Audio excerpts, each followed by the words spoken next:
What should Christian caregivers do when a loved one with dementia insists they aren't at home, even when they are? In today's Dementia Caregivers Support episode, we unpack how to handle this heartbreaking confusion, but using truth, grace, and calm, all while protecting your own peace. This isn't home, or I want to go home. If you have ever heard that from your loved one, you know how confusing and painful that feels. In this Dementia Caregiver Support episode with Martina, a spousal caregiver who lives in the Philippines, we are going to explore why this happens and how, as a Christian caregiver, you can respond with both compassion and truth. You'll hear why the standard advice, like therapeutic lying, doesn't align with biblical values, and how asking better questions, validating emotions, and understanding your loved one's shifting reality can help. Whether your spouse is shadowing you or stuck in a loop or constantly asking you to go home, this episode will give you practical tools and faith-based wisdom to respond with confidence and calm. Hey, Christian Care Companion. Welcome to Dementia Caregivers Support for Christians, the podcast where I teach Bible-believing Christians how to think and respond differently during their caregiving journey. If you are a Christian spouse, an adult daughter living with dementia, and you want more peace, and you want to have no regrets after caregiving, and you want to provide better care, this podcast is for you. Here, we provide you with practical solutions. We give you hope and encouragement for your caregiving journey and provide you with recommendations that align with your Christian faith. Today, you will be getting another glimpse into a conversation from one of our monthly Ask the Dementia Coach question and answer sessions. You, as well, can have an opportunity to join us on April 24th and receive this kind of support. However, in the meantime, if you haven't yet attended one of our free monthly workshops, the enrollment is now open for the April 12th workshop at 12 p.m. Eastern. In this 2-hour live interactive workshop, you will learn how to immediately decrease dementia caregiver overwhelm and stress in 3 easy steps. This workshop is designed to take you on a journey and give you the very first step every caregiver needs to take in order to be a confident caregiver. The link is in the show notes, or go to thinkdifferentdementia.com and register under the free resources tab. Now back to the episode that is going to bring out one of my very favorite topics, therapeutic lying as a Christian. Is it right or is it wrong? So go ahead and listen to today's episode. All right, Miss Martina, I can roll my R's. How are you, young lady? I'm coping. I live in the Philippines, and my husband has been diagnosed with mixed dementia. Okay, so hang And on, sweet lady. I have a very formal way of doing this. okay, I'm going to ask you a series of questions, and in between, you get the opportunity to ask your question, okay? So let's say it is 6 months from today, and things are easier for you as a caregiver. What does that look like for you? it's not going to be easier So tell me why you say that. because naturally his memory is getting worse. I agree, but there are things we can do when you look at everything that's going on. What's the rub? What's the thing? Like, most people will tell me, I'm stressed or I'm overwhelmed or I don't understand, like Thomas a minute ago, how to communicate well. It's 6 months from now, and because you've changed something, it's easier for you? What does that look like? What would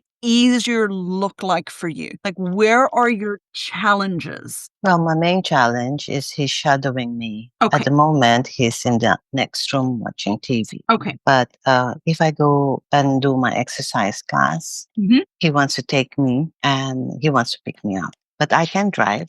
It's not far. It's a 2-minute drive and a 5-minute walk. But he wants to. And then when I come back, he's always upset that I have taken so long. So it's hard. So, in order for things to be easier, we might need to look at shadowing or some of these, what we call responsive or challenging behaviors, right? So, Mhm. what is the biggest thing holding you back right now? Is it knowing what to do or say? Is it that maybe your family's not on the same page? Is it your own stress or guilt or overwhelm? What's holding you back from taking action to make this easier? Good question. It's because he is in denial, like most people with dementia will not accept it. Okay. And then what is your specific question for me? I want to know if it's okay to tell a lie with people with dementia. Like he keeps thinking this is not our home and that we're going to move. And I just say that we're not going to move until we sell the house. That's what I'm saying at the moment. Okay. I think that is a really good question. So here's my question to you. My viewpoint is that I come from a faith-based perspective. Is Mhm. that true for you? Do you come from a faith-based perspective? Yes, Okay. What is your faith background? I'm Roman Catholic. Okay. So what would the Roman Catholic Church say about lying?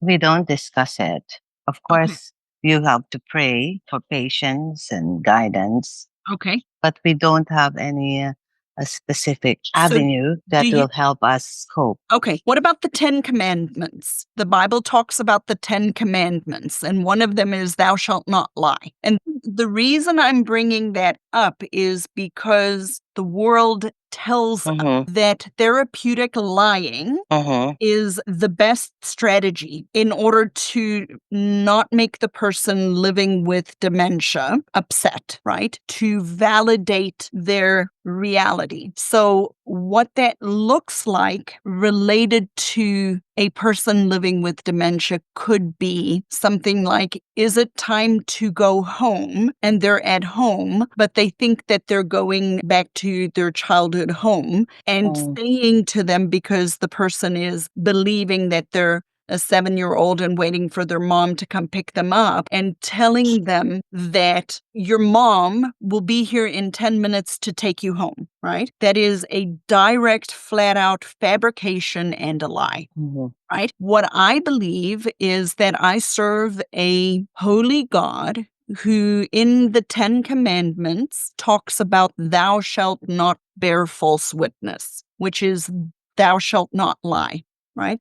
And I was convicted because I'm a 31-year veteran occupational therapist that for decades actually taught people the technique of therapeutic lying because it works.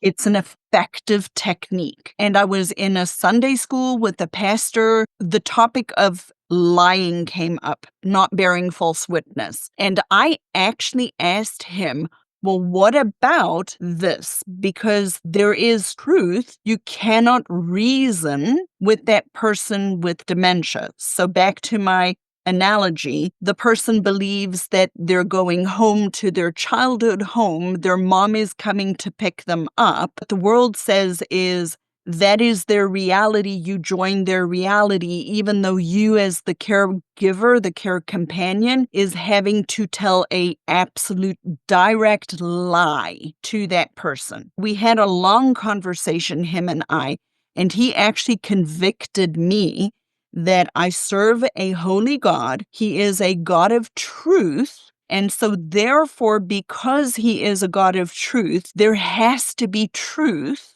in what I say. So, when I am now helping somebody living with dementia and they are believing something that is not true, I have to find a way of turning it to be able to tell the truth. So for you, what you mentioned is your husband with dementia is asking you about the house, right? You said he's wanting to go home, right? And you mentioned to him that you're not going to be able to move or go home until you sell the house. Okay, so the first thing is that's probably not a lie because you're not going to move until you sell your house. Yeah, that's true. Right? So you're not telling him a therapeutic lie. But what I want you to consider is when he is saying to you, I want to go home, or whatever that statement is, you want to try to figure out what he is meaning, because you're here in 2025 and he is saying, I want to go home. What is home for him? Is he thinking home is 2 houses before where you guys are now? Is he thinking home is where your children grew up? If you have kids, is he thinking home is where his mom and dad are? When he says he wants to go home, what is he actually meaning? So a good strategy is to say, well, tell me more about home. Because what you want to try to do is get information, because that information will give you an idea of where in his timeline he is living. Very good. So I want you to think about our brain kind of like an onion with layers. The last of the onion, or a tree with bark, right? That's the newest stuff. The inside layer of the tree, the rings of a tree, is the oldest stuff. Okay. So as his memories are changing, as his brain is changing, those outer levels are the ones that are going to go first, like peeling the layers of an onion.